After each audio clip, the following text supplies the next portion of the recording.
Okay, hello everyone. I am going to introduce Charlene Stevens. She earned a BA in art history at UCLA before studying art education and photography at CSULA and film and photographic studies at the University of Leiden. Upon her return to the United States, Ms. Stevens founded a digital art publication, Arcade Project, in 2016. Last year, she launched a nomadic gallery, contemporary art gallery, Arcade Project Curatorial, during the height of the pandemic. Ms. Stevens is a contributor at hyperallergic.com and Foam magazine. Her collaborative photographic works with performance artist Jody Lee Ki Chow are currently on exhibition at the Wing Luke Museum in Seattle. Ms. Stevens lives and works in New York. Charlene. Hi, thank you, Esmé. Hi, I'm Charlene Stevens, and I would like to introduce our two guests for this talk. And first we have David Rios Ferreira. David Rios Ferreira has exhibited in galleries and museums in the US and abroad, including COCA in Seattle, Nemeth Art Center in Park. Oops, I just lost my bios. Okay, sorry about that. In Park Rapids, Minnesota, the Kunstraum Richard Sorge Gallery in Berlin, Germany. He has held residencies at the Lower East Side Print Shop in New York, the Elizabeth Foundation for the Arts, the Center for Book Arts, and participated in professional development programs such as Emerge 11 at Algira in Newark, the Bronx Museum's Artist in the Marketplace program. Awards include the National Association of Latino Arts and Culture Fund for the Arts Grant, the New Jersey State Council on the Arts Fellowship, and the Arts Slant Grand Prize. Group exhibitions include Bronx Calling, the 4th AIM Biennial, the Bronx Museum of the Arts, Uproot at Smack Mellon, and Figuring the Floral at Wave Hill in the Bronx. Solo exhibitions include And by Each Crime and Every Kindness at Wave Hill. I hope I'm going to mess up this pronunciation. Ni de Aquí, Ni de Allah at Rush Arts Corridor Gallery in Brooklyn. And I Hear Your Words that I made up at Battleboro Museum and Art Center in Vermont. And most recently, Gesture for Want in Tears for All That Is Dark at Morgan Lehman Gallery in New York. David Rios Ferreira lives and works in New York and Jersey City and holds a BFA from Cooper Union. Jamie Martinez is a Colombian American artist who immigrated to Florida at the age of 12 from South America. He attended Miami International University of Art and Design and then moved to New York to continue his fine art education at the Fashion Institute of Technology and the Students' Art League in New York. Jamie's work has been featured in multiple important outlets like a half-hour personal TV interview with NTN 24 for their show Lideres, Hyperallergic, Yale University Radio, WYBCX, White Hot Magazine, Good Day New York, Fox News, The Observer, White Wall Magazine, Interview Magazine, CNN, New York Magazine, Newsweek, The Daily Beast, Bedford and Bowery, and many more. Martinez is shown in Berlin, Brussels, Spain, Russia, Canada, Miami, California, and numerous galleries in New York City, including Petzel Gallery, Gallery Richard, White Box, New York, the Gabaron Foundation, Flowers Gallery, Elga Wimmer, PCC, Foley Gallery, Rush Gallery, and many more. He has also participated in a group show curated by Vida Sabaghi at the Queen's Museum, which was very well received by the museum and press. He is the publisher of Art Fuse, which is a contemporary art platform focused on art shows that are currently on display, interviews, and studio visits with today's top artists from New York and all over the world. He is also the founder and director of the Border Project Space, which was recently featured in Hyperallergic's Top 15 Shows of 2018. Welcome, both of you. And I first want to start with the work in the current exhibition. It's called Current Undercurrent. It is currently online at the Hampton Gallery at University of Massachusetts Amherst. And I would like to thank Linda Griggs, my co-curator, for inviting me to curate with her, and gallery manager, Sally Curcio. And let's start with the work of David Rios Ferreira. And the reason why I chose this work for this show, and it's really fun, I think David and Jamie are right next to each other. And David's work, especially these, the pieces that I'm going to show here, just have really resonated. We're talking about current and undercurrent, and these works definitely are the undercurrent of a lot that's going on today. It has a lot to do with like migration, the forced migration of Black bodies. I was, the connection with me was subverting the romanticization of the whole shipping industry back then, and the pirate, the whole Pirates of the Caribbean is part of that romanticization, where when I think shipping and that period, I think, the shipping my ancestors. So on where do we go from here? Can you, this is, David, I think this is a ship's wheel.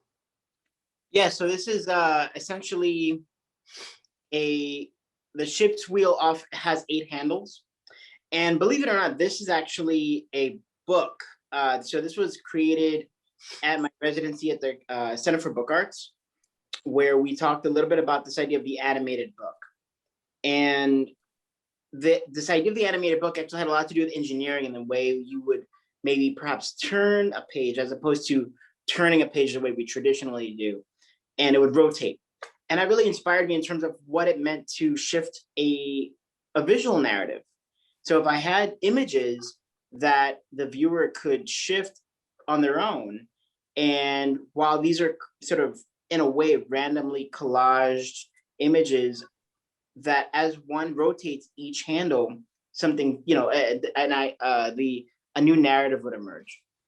So just to quickly break it down, that it was inspired by the animated book, and I had done a previous work that we'll talk about in a bit of an actual merchant ship, a colonial ship.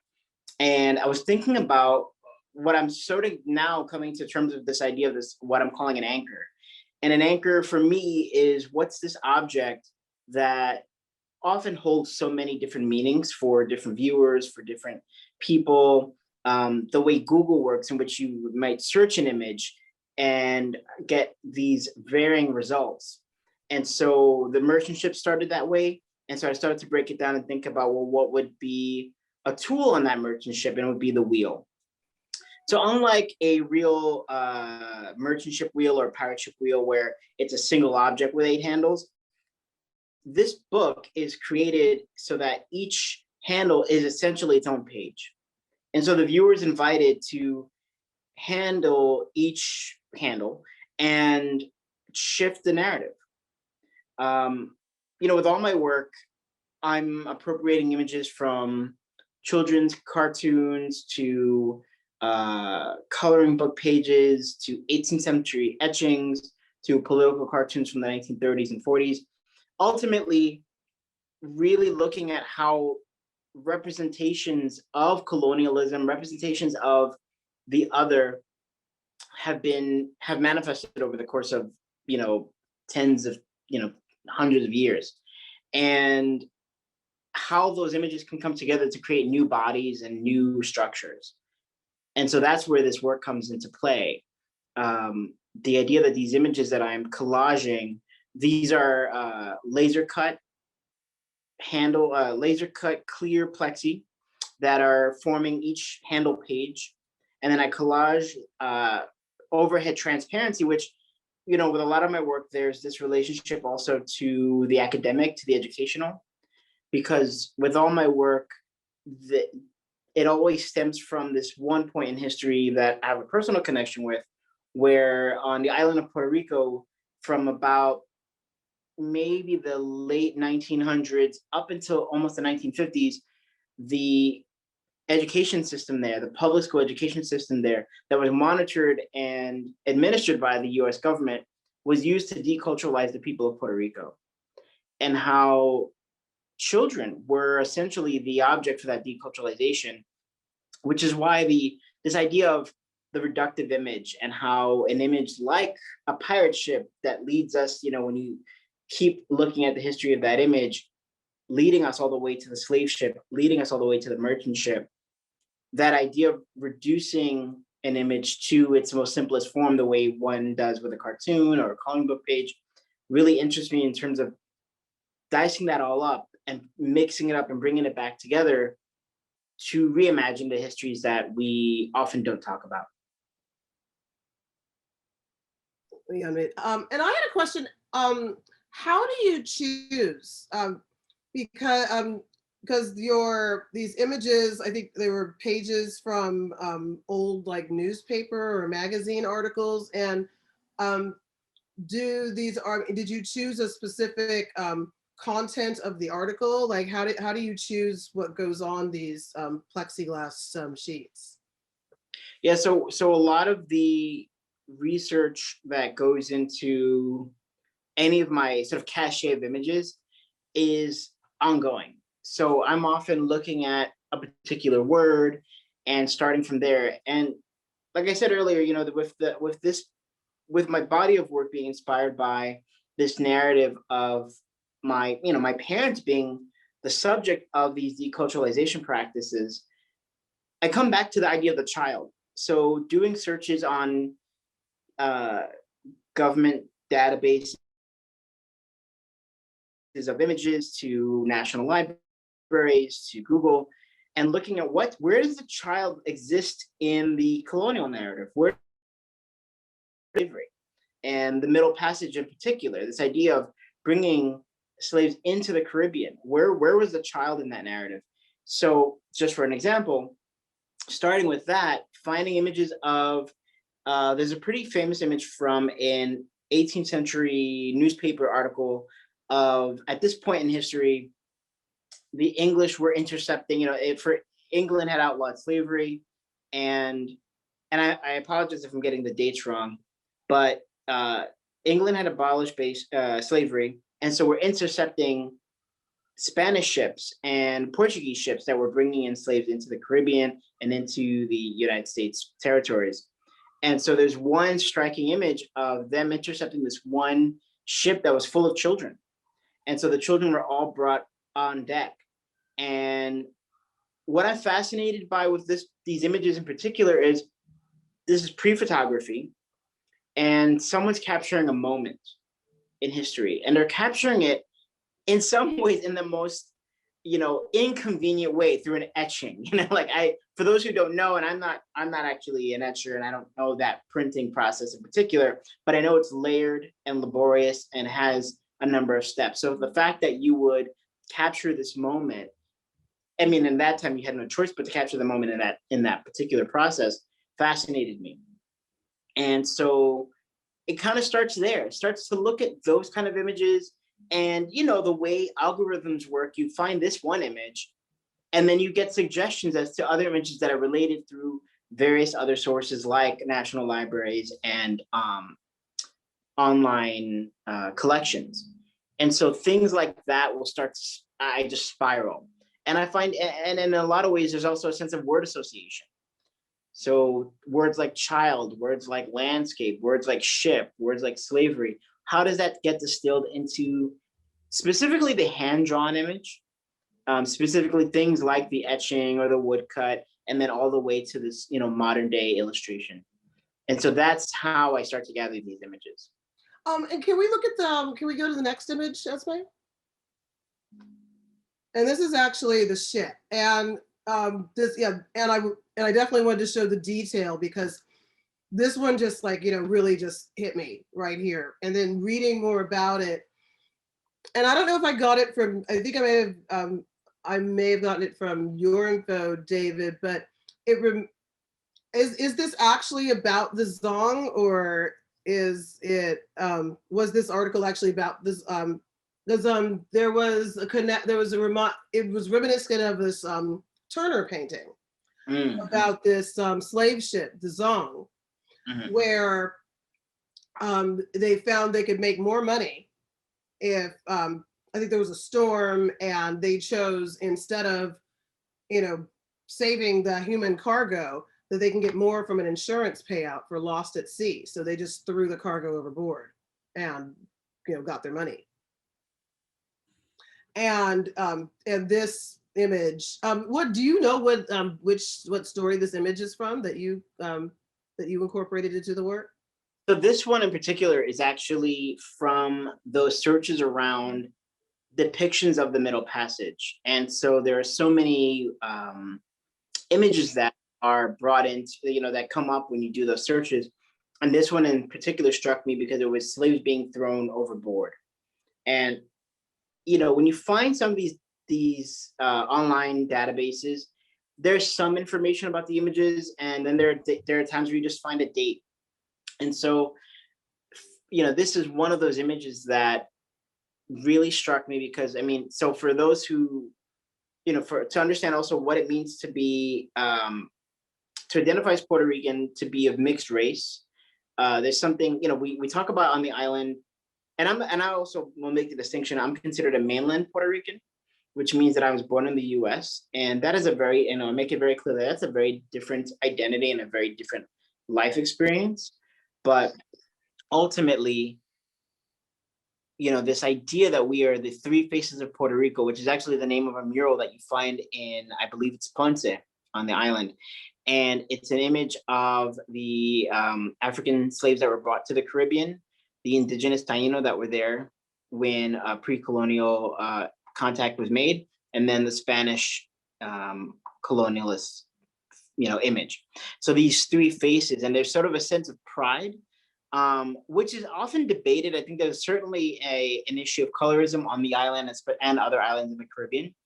But this is a mural that, as a child, I grew up, you know, people brought postcards back, people would print them on t-shirts, and it was something my family really took pride in. So in my work, as I start to unravel this narrative of the US, specifically the US relationship to the island, you know, taking that step back and looking at the colonialist, the pre-colonialist, the pre-US contact, and the narrative of the Middle Passage is crucial to that, you know, underpinning of what that narrative really starts to unveil as we start to deep further. So it was important that these images were present in this work, in addition to things like, you know, a cage found in a still from the animated from Pinocchio.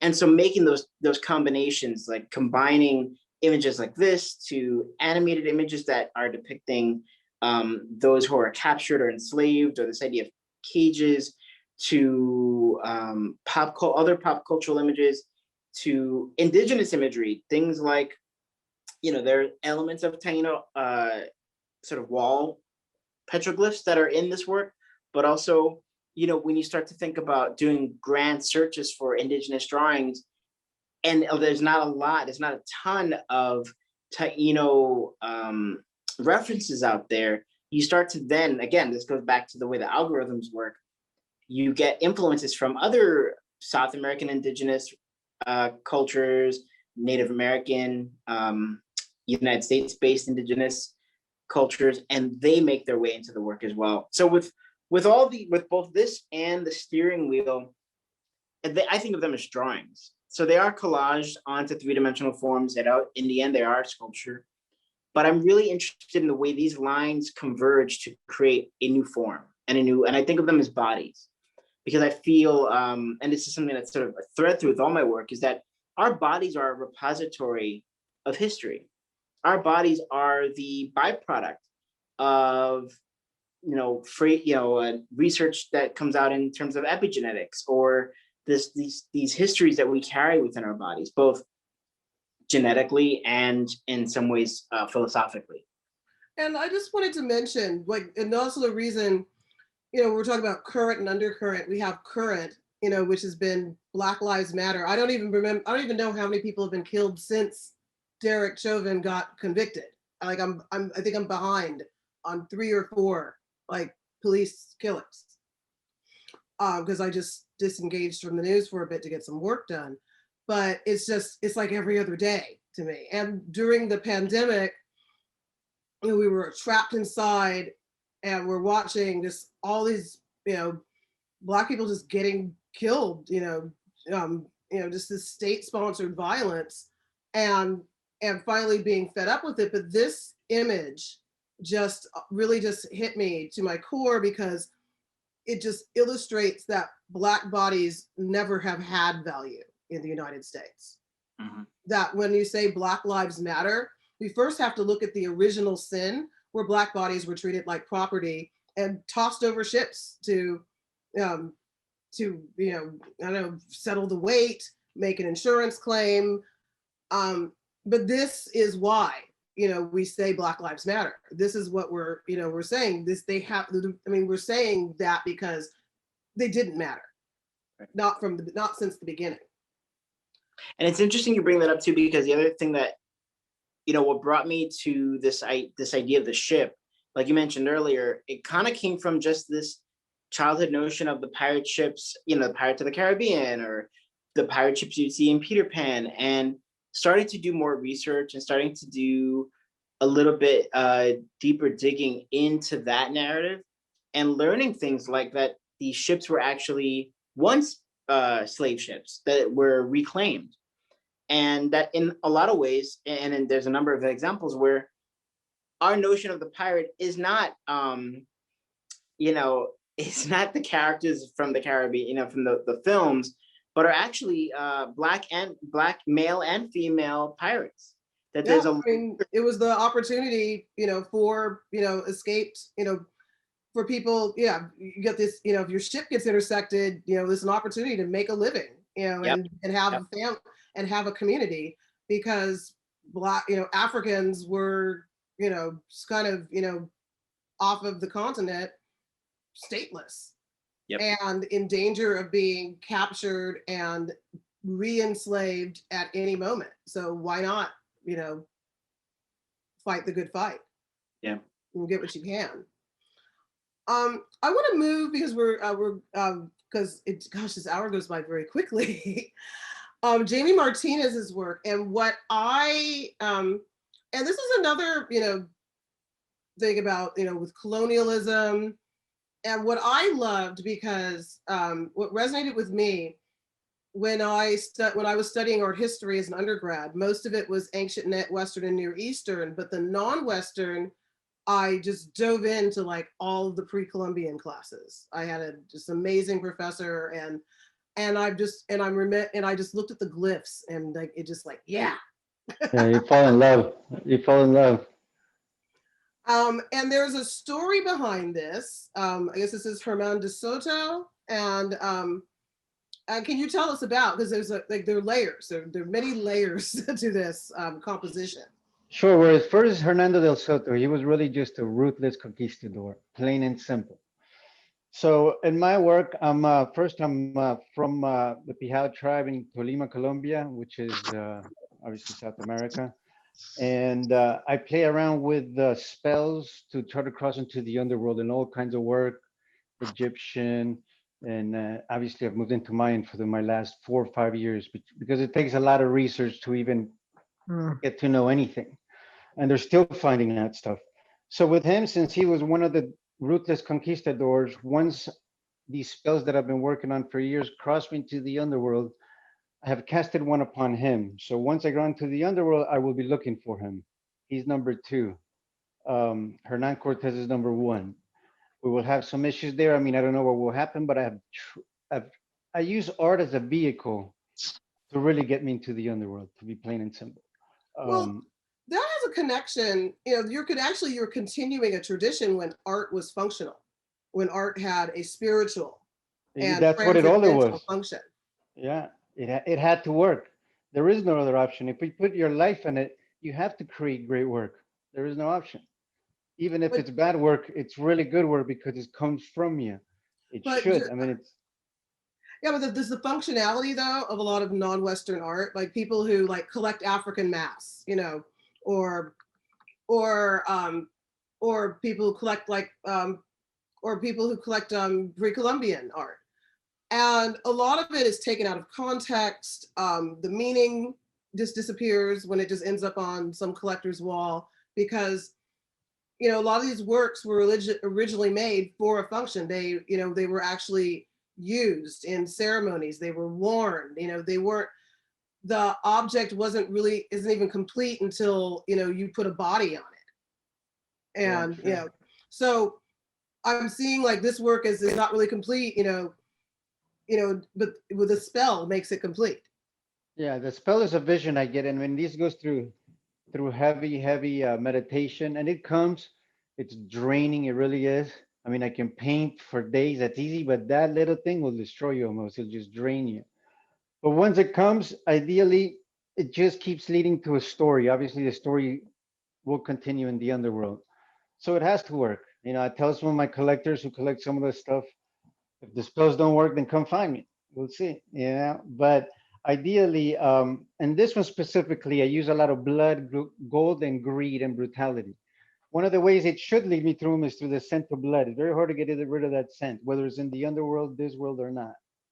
So the spell involves that, involves the greed. I mean, these guys used to just chop their legs to see how sharp the swords were, people's legs. That's what they're doing now, just to see how sharp it is. They had nothing better to do.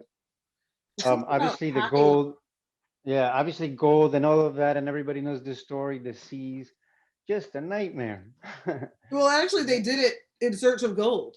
Yeah, You know, for everybody sure. was And looking for El Dorado and like the that, city of gold. And that can was we it. go through a couple more of the images of Jamie's images? I think we have 4. Yeah. Oh, can we go back to, okay, and this one oh wow. So it's still like, you know, more of the middle ground is that violence. Yeah, And it's the same image, except again, so I'm really trying to put something. I don't even consider these paintings. Some of these into this some kind of energy here that is bigger than a painting, that a work of art. I mean, that's the least of it. We've seen it here, but there's a lot of energy, a lot of thought put in there that stands almost on its own, with it or without the image. So a lot of mysticism. But here's another spell. I mean, these were my first two to be realistic. I tested it on him because I wanted to be ready for Mr. Cortez. You know, it takes a long time. You got to practice that things. But these were my first two, which were great. And now I'm just focusing the work is going a lot darker, a lot obviously more into clay. And it's it's an experience, and it's a journey, and I think we'll see if it works. You know, it takes a lot of energy and a lot of thought, and there's a clear vision within this when I make the work. There's no like maybe. And I also use that in my curatorial work. There's just clear, sharp vision down to everything, and that's what you execute. You almost get out of the way. You know, once you learn to get out of the way, I believe I'll start making better work. We'll see. But well, I mean, I think this work, you know, this work is amazing. I'm so, you know, happy that was in there. And you know, just with the current undercurrent, you know, this is another part of, this is why, this is, just the whole, this is an undercurrent of a lot that's going on, just like the whole definition of what makes Latinx. yeah, and this was the first massacres in the Americas. You know, just a massacre. It wasn't even a killing. This was a plain and simple just destruction. So And and it's funny, I think we had someone from, the party represented by the elephant just recently say that there was nothing here. Like you said, that white settlers came to nothing. They built something out of nothing, I think he said. Who was that? yeah, Was I that don't like, know. I don't even want to know, I don't even mention his name. I don't want to mention the name and have it preserved on this talk, but that's still like the narrative, like right now, this also, just, subverts that narrative that, that, yeah, people just, Europeans just popped in and there was really nothing there and da da da And da, and now everyone's Catholic and da da da da. and that's the beauty about doing this research, because the more you find out about, I mean, I've been doing it for 4 years, the more beautiful it becomes. It's just genius. These guys were geniuses. They had some of the most intelligent mathematicians out there. Other than And, that, go ahead. and how deep of a dive have you gone into the language? Is it in Nahuatl? Like, The or la- that's the the language- spoken one? Huh? Yeah, I don't know. I don't speak it, but when I use the glyphs, it's either a logogram or almost like an alphabet. So it's really not that difficult. You swap letters on one. The logograms get difficult. There's over 850. They're just starting. This is so far what they've found out. So a logogram would say companion spirit of a phrase or something more than just a letter. So it looks weird, but it's really like that's a T, that's an H, that's an E. So some of them are really simple. They just you just swap letters. You see the R because the R is difficult. Obviously, I hate drawing these sometimes. They made it difficult, I guess, because of pronunciation too. But they had their own sounds for it. But the logograms are difficult. That's what throws off. So you have to really know 850 to even know what that means. But there's just the more I research, I've recently found this Spider Woman. There's 3 murals of her. It's just beautiful. So I'm putting that in my work, but it's a lot of research. More than the execution isn't even much. It's the research that takes a while. Well, I'm looking forward to seeing, where this goes. And also, if the spell doesn't work the first time, keep working on those glyphs, and, keep trying. Oh yeah, I got. So I also want to talk to you too about, your most, your current work. So we go to the next one. I'm going to go back to David. And is there any way we can zoom in a little?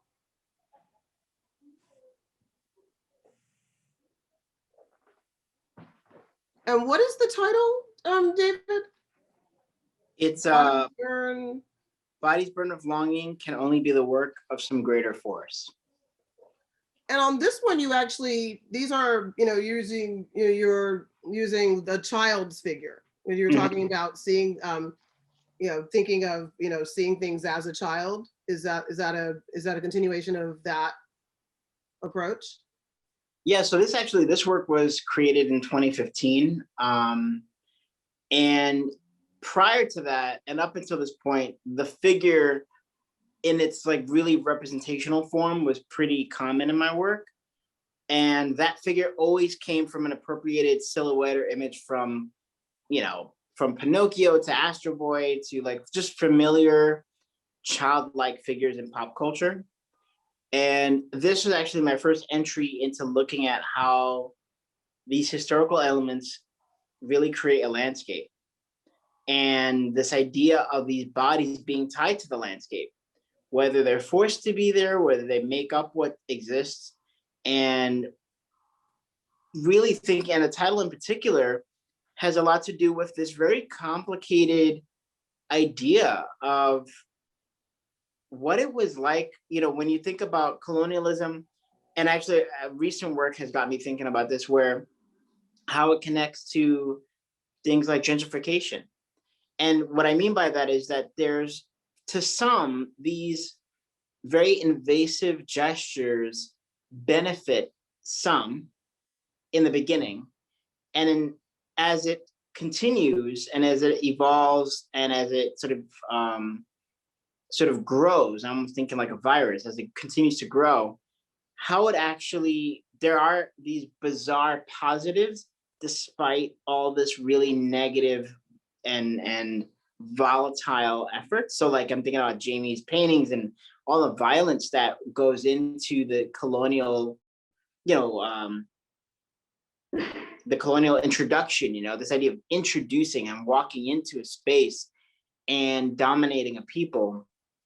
And then looking at where we are now, just as people, right? Just as us three sitting here, and how amazing we three are and how beautiful we three are and how complicated it is to get our head around that, right? To go from this moment to where our ancestors came from and what it went through. So that's where this piece really started to take me into that direction.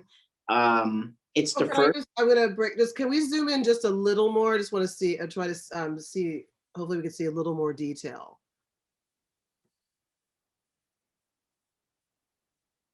Oh, I'm back to, the last one, we said we need to zoom in if possible.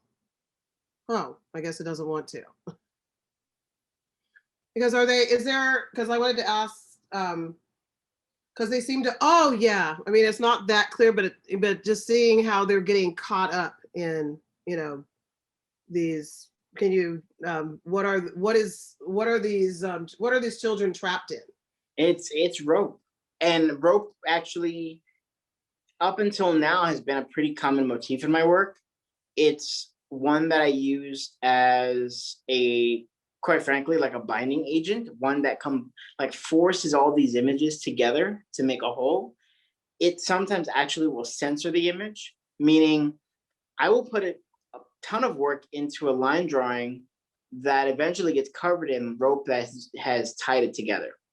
And a lot of that comes from influence from, artists like Judith Scott, who's actually an artist considered a other artist or art brut. Like, she's an artist who creates these sculptures that are made from this idea of binding objects together to create new forms. Which I'm really inspired by her, and that's something that really has been a common approach to a lot of my work. This was the first time where the rope looks like rope. In other cases, I use different colors and things like that. So they're bound to the landscape.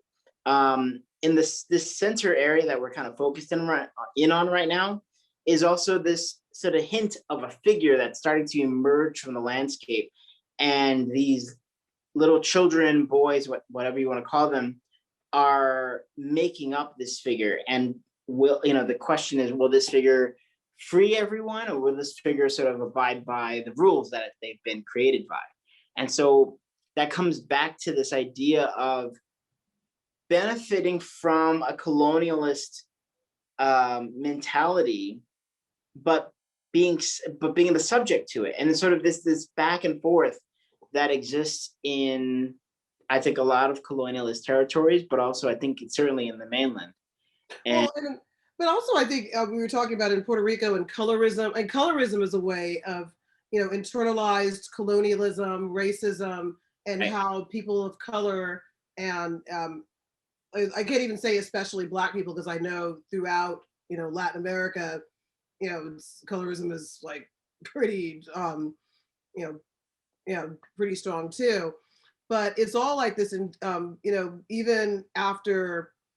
even post-colonial, it's like that thing that got stuck in our genes. Yep.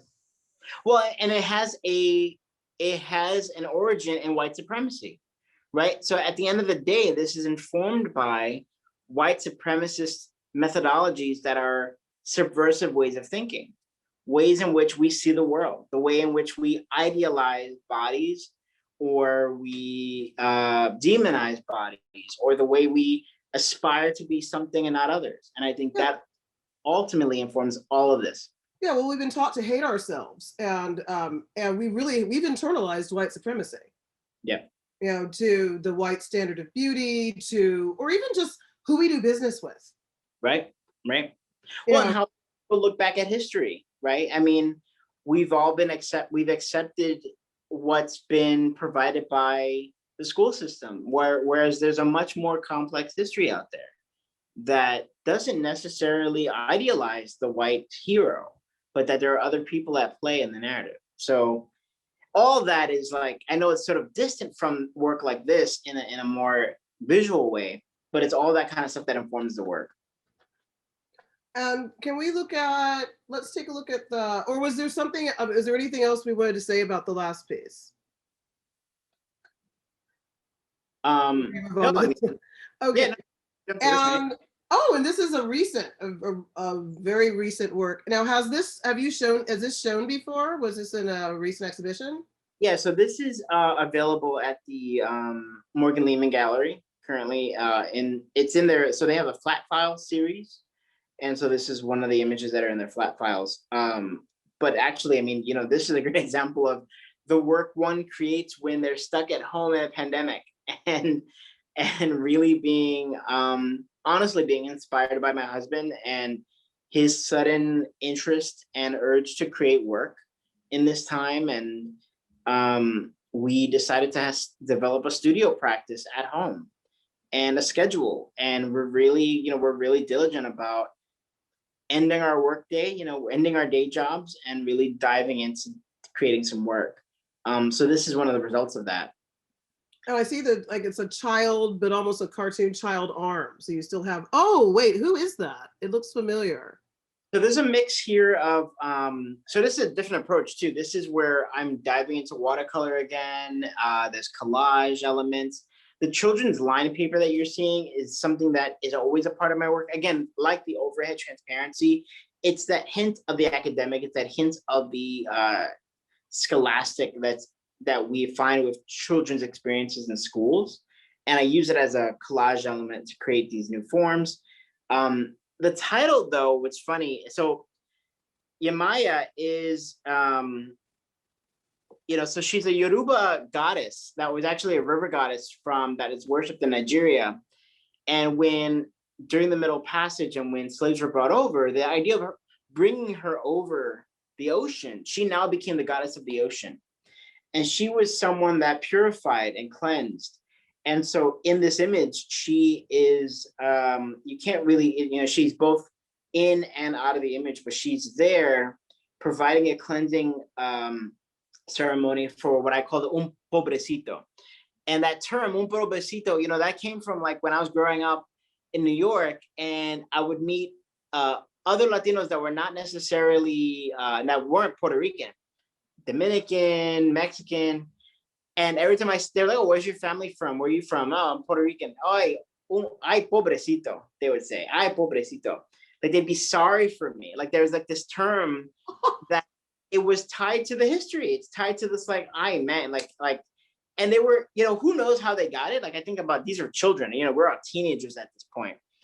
And I don't know where they got that from, but it really, when I think about the history that I unearthed from the island and what continues to get unearthed, the more we dig and the more we learn about what's happened from the Spanish rule all the way to US colonialism, this idea of cleansing, this idea of the Santeria Yoruba goddess cleansing the pobrecito was something that comes back to this idea of the child and taking care of a child and caring for someone and healing someone at a time that was really important. So that's where the title comes from, and it's there, sort of, they're in this sort of dance together, where the pobrecito is in this dance with Yemaya, and she's there, and she's taking care of us, especially now. And we're gonna have this. Gosh, this hour did go by quickly. And a quick look. Yeah, let's take a look. We can go back to Surrogate Mother and Child, but I saw this, Jamie, when this piece, you posted it on social media, and I was like, yeah, he's still doing the deep dive. And you turn your mic on, by the way. And I still see, the glyphs, the spiritual connection. What is happening with the laying the hands and the stone? Well, these are made out of clay, and the main thing that I want once I cross into the underworld are my hands, my heart and my hands. That's all I need. I'll be floating. Who knows where you're going? I don't know, but for sure, my hands as an artist.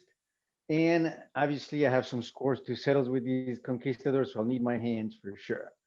I don't need anything else. Those hands will protect my heart. That's the only thing that needs to be protected. I can lose the hands. The heart has to go through, but the hands will protect it.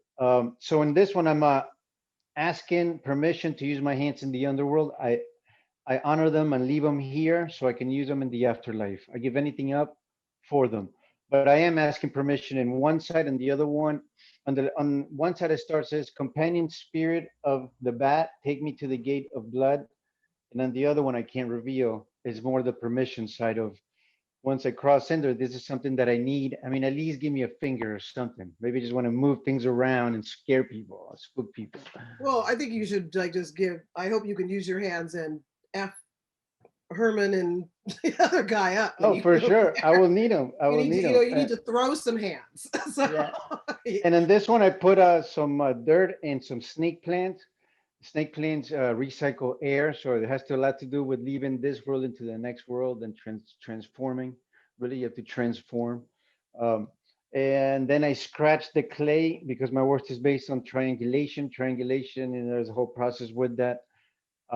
And that's part of what will take me there because it's really just time is the difference. We're still in the same locations, we're just missing time. You can go back and forth, future, past. So the triangle also has a lot to do with it. And who used it? The Egyptians and the Mayans, and you can go all into that. So it's part of the vision, but the vision was that to ask permission. And what did I need the most? My hands. My heart, I'm not asking permission because that has to go naturally through. Then I created a whole bunch of other almost protectors to protect the heart. I come in peace, but just in case anything happens to go wrong, I will be ready for that. Or, I've been training for it, not in a bad way or a dark way. Just, I see it as a rebirth and an appreciation of life. More importantly, where you're living now.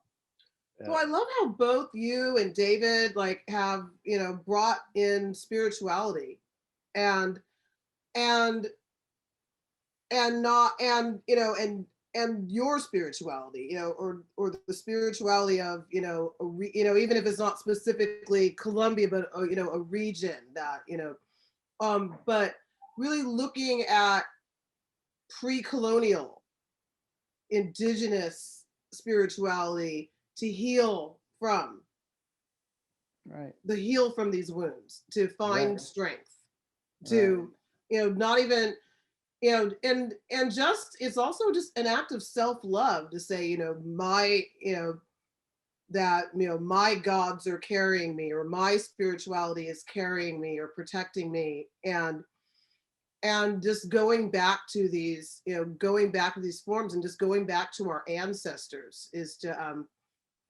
because we wouldn't be here if our ancestors hadn't survived these atrocities and kept going on. And dirt is very important because, my God is plain and simple. You're standing on it. It's earth. That's it. I have the earth as a God, the sun as a God for sure. And then you get the moon for decoration. You need it. And that's my world. I don't see any. Well, so this is where a lot of the Native Americans and a lot of people are deep into protecting the earth. It's plain and simple. This is it. It's actually alive. It's not a myth. If you're hungry, it gives you food. If you're thirsty, it gives you water. I also see the earth because it's been stolen. Yeah, no, protection is big on this. Exactly. Protection is big, and that's what they try. I'm tagging along to their research, their words, the Mayans, but their main thing was to protect the earth. That's it. Why would not that be then? Yeah. And we look at land, like I think of things like blood and soil, and people that literally just came. They took me off my land and then colonized it, brought me over, to your indigenous ancestors, stole their stolen land. It's just so the dirt just has just so many layered meanings. You could read it like so many different ways to read it. Do we have another piece by Jamie? Because I think this is the last piece. Oh, wow. How about the lungs? So the lungs usually we have about 7 minutes, and I think I want to try to do a couple, see if there are any questions. Yeah. The lungs are something that I'm not going to need. So I'm going the other way on this. The whole spell is based on asking permission not to use my lungs. I'm very confident about this process. So it's a long spell saying I shouldn't be able to use them. Again, so I'm floating. So that this is one of the scriptures in their Mayan temples. And part of this work, and same with the hands, part of it is to make it in the studio. I haven't even put it in social media because I believe first it has to brew on there. If you're really putting a spell, it's kind of like making soup. You can make killer soup. It has to brew, it has to cook, it has to mix. Anybody can make soup. Your grandma can make the best one, but then somebody else can make something different. That's really the form of the spells that I'm making in the artwork. So it's just grabbing a whole bunch of spirituality, a lot of research, and making. So in this set in my studio for 3 months, just cooking, and that's the way I look at brewing. Like let it just sink in. So you have some of the things. So you have spells for what you're bringing with you. You have spells for what you're leaving behind for the trip. I guess keeping and asking permission. Turn to it. Yeah. Always asking permission. You got to be polite, and at least come in good terms before anything happens. But this is all the good work. I also have a lot of darker work, which is protecting me in case something goes wrong, it's important to me. I mean, we don't know where we're going, and I could mess up on these spells. Next thing you know, I'm like some dimension with cats, man. I don't know.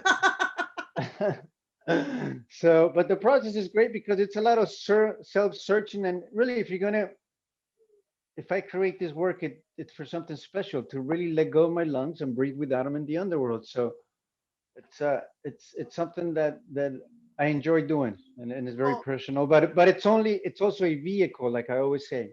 There's a purpose for this to work, to to to transform me or to take me to the next step, if there is one, because we still don't know. But and yeah, I just love this. It's just this connection with the pre-colonial, functional, spiritual, um, and just bringing that connection down, just making it in contemporary art, is amazing.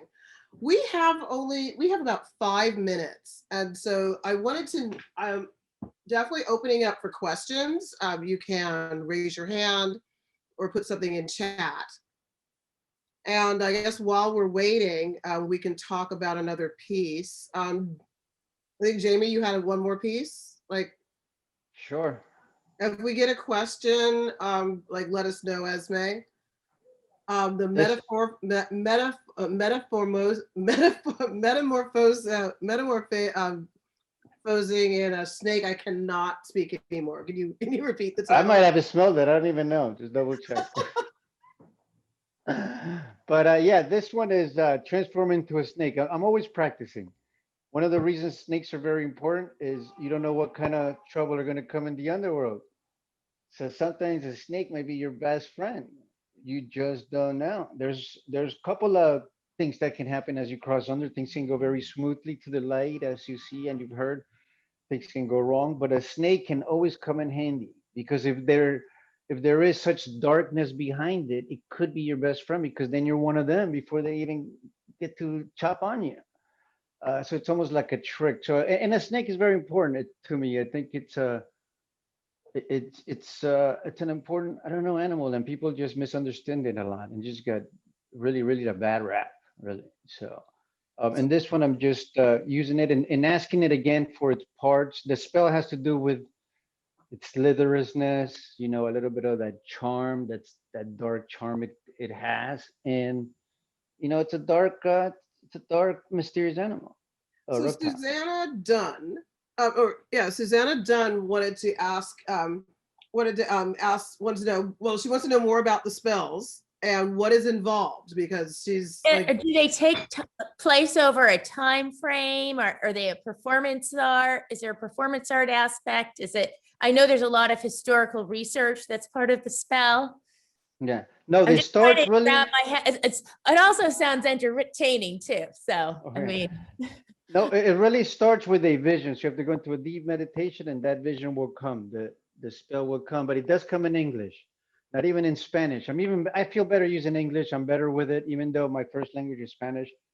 But it comes in English, and it just takes about 10, 20 minutes, but it comes, and then you write through it, and you keep writing through it, and then you keep writing through it, and eventually you'll have to edit it, and there's a story there. But it's a lot of writing. It's pages, and then you edit it, you compress it, and then once I get that, I go and translate it using Mayan glyphs. So using their symbols, and it's really not as difficult as it looks because there's just letters. You swap letters. Same with the Egyptian.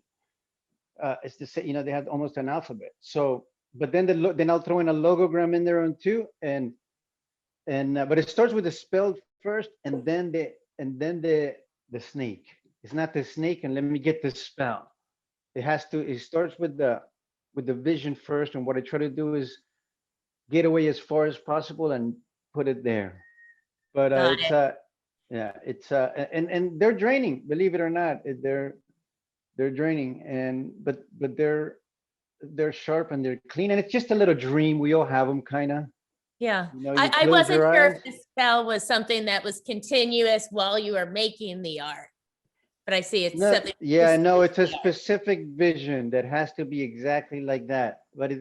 But it's a whole bunch of pages, and then you just cut through it, and you get the meat out of that whole thing, and You put it in there, and that's one of and, you know, and there's a lot of beliefs, but it's kind of like a ritual without the ritual, really.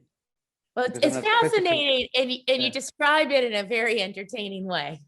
Oh, thank you, thank And you. I'm looking forward to seeing these series of this work all in one exhibition where you Yeah. have, you know, where you have your lungs, your state, you know, where you have all the components together to really, you know, get this done.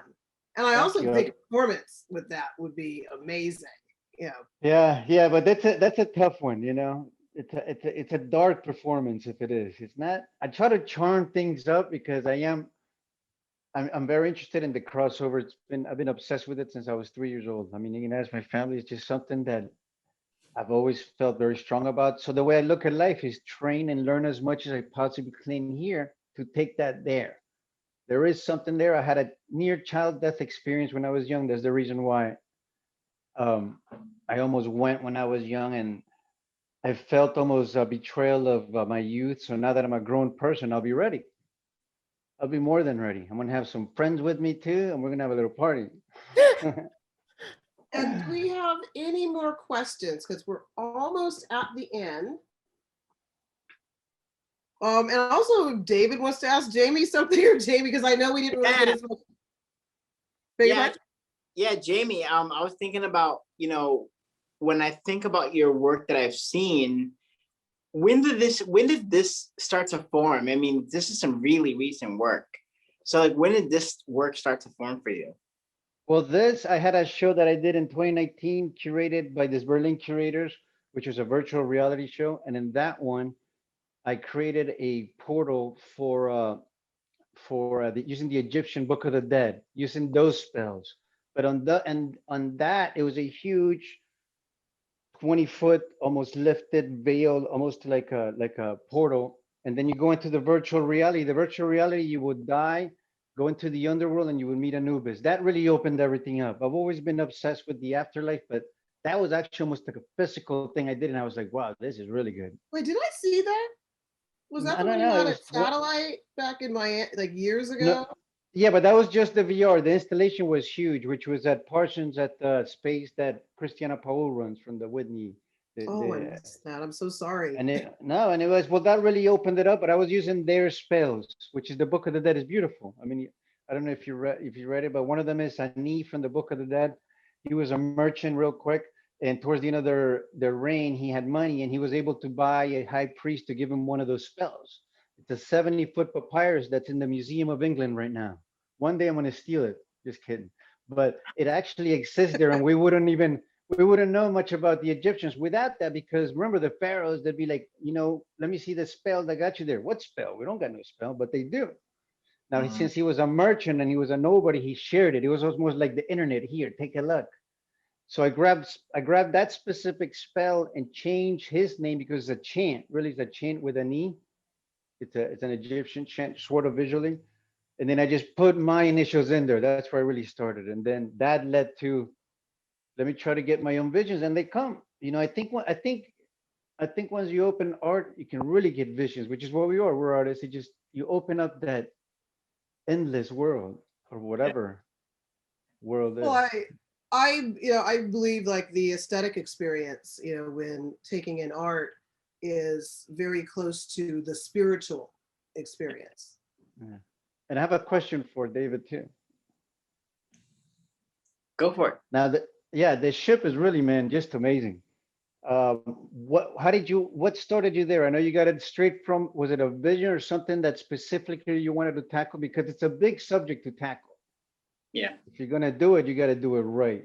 It's a very important symbolic piece to your work, I'm sure. Well, I definitely didn't do it. I don't know if I did it right, but Oh, like, it's great. it's, you know, I mean, at the end of the day, I was thinking about, I love drawing, and I use a lot of Mylar in my work, so it gives this illusion to space. But then I was like, well, what is that? What would it look like if these drawings actually existed in our three-dimensional space? And so I thought, okay, well, now it's time to make a sculpture. Like, maybe it's time to really, like, what does a sculpture look like when it's made up of all these sources that I use in my work? And actually, the funny story is that a work in progress that was barely anything. And I had Christine Licata, who was the curator, one of the curators at the time of the Bronx Biennial. And she came to do the studio visit to select the work for the Biennial. And we were looking at a whole other body of work. And that was sitting in some corner somewhere. Like literally like nothing like what you guys saw, like bare bones scrap of like plexi. I was like folding shit. I'm not even like, I'm horrible at 3-dimensional work ultimately, but she was like, no, I want that. Like, we need to show that. And that really gave me the swift kick in the butt to like really finish the work and really dive deep into this idea that I had only been like thinking about. Well, we are out of time. And it's amazing how quickly an hour goes, because I could talk to both of you and listen to both of you like all night. Yeah, that was fun. Yeah, So thank we definitely That was need fun. to get to, you know, now Great that we're putting learning us how to like, together. be Really outside, Putting us we need to together. get I think together. Yeah, thank you for putting us together. And I'll do a studio visit. I'll come out. I'd love to Yeah. talk more, man. Thank you, please. Sure. Yeah. Yeah. And thank you everyone for joining us. You can and by the Arlene, Rush, and Cecilia Jabuk has been giving you guys props. And Thank you. Hey, Aline, how are you? Thanks for. and thank you again for joining us. Thank you again, Linda Griggs and Sally Curcio for the opportunity to co-curate Current Undercurrent. The show runs through, I think, what is it, the 14th? May 14th. It is an online show. My section is the second half, so don't stop in the middle. We're gonna have to sign off because pretty much if anything after this is not gonna be kept in the recording. So thank you everyone for joining me, and we will be on next week with Samantha Fields, who I am curating a solo show at Arcade Project Curatorial, and it will be her show opening. Great. Thank you very much. Thank you so much. Thank you, everybody. Bye. Bye. Bye-bye. Bye.